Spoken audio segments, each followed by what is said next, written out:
So let me tell you what is happening when we perform titration at the molecular level. So imagine that our analyte is a strong acid. So let's say this is hydrochloric acid solution. We know that hydrochloric acid completely dissociates in solution, meaning you have free H plus ions floating around in the solution. So obviously, our titrant must be a base because we are after the acid-base reaction between the H plus in our analyte and the OH minus from our base. So what happens is, let's say I added a certain amount of sodium hydroxide solution to my analyte. And the amount I added provided me with 2 hydroxide ions. In my analyte, I have 10 H plus ions. So what will happen? These 2 hydroxide ions will be able to neutralize 2 hydrogen ions. So because that's their stoichiometric ratio, 1:1, right? So the reaction is H plus or hydrogen ion plus hydroxide ion forming water. So since they are 1:1, if I added an amount of base that will provide me with 2 hydroxide ions, then 2 H plus ions will be neutralized.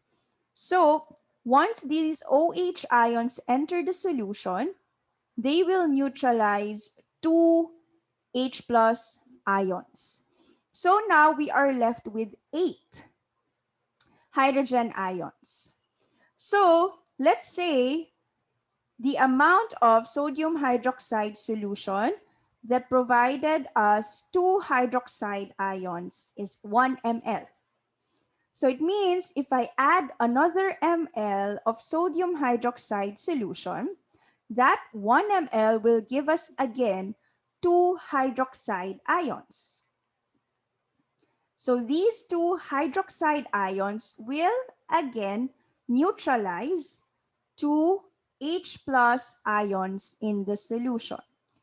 Notice what is happening in the pH of our analyte. It's slowly increasing, right? Because the amount of H plus ions is decreasing. So far we added 2 ml total, right? 2 ml of sodium hydroxide. So if I add another ml, again, you know what happens. 1 ml will provide 2 OH ions. So these 2 OH ions will neutralize 2 H plus ions in our analyte. If I add another ml, again, 2 hydrogen ions will be neutralized. And if I add another ml, the 2 remaining hydrogen ions will also be neutralized.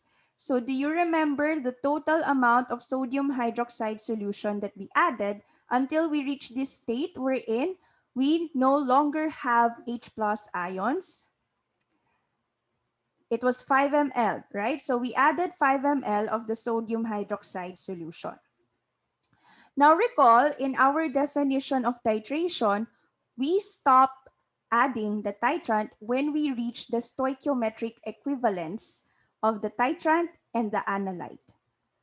So when we say stoichiometric equivalence, or in titration, we simply call it equivalence point, this is the point at which the amount of analyte initially present in our solution, okay, our analyte was the acid, right? HCl, or essentially the H plus ions. The amount of analyte initially present here is equivalent to the amount of titrant added to the solution. So recall, we initially had 10 hydrogen ions in our analyte. So the equivalence point happens if we also added the same amount of our titrant, the base, or essentially the hydroxide ions. That is the equivalence point. When we reach the equivalence point, we should stop adding the titrant. Now, this equivalence point is very important. However, it is taking place at the molecular level, right? So since we cannot see, our eyes cannot see at the molecular level, we cannot see the ions, we cannot see the actual neutralization process taking place. We cannot see if there are still H plus ions left in our solution. There must be something that can signal us that we are at the equivalence point.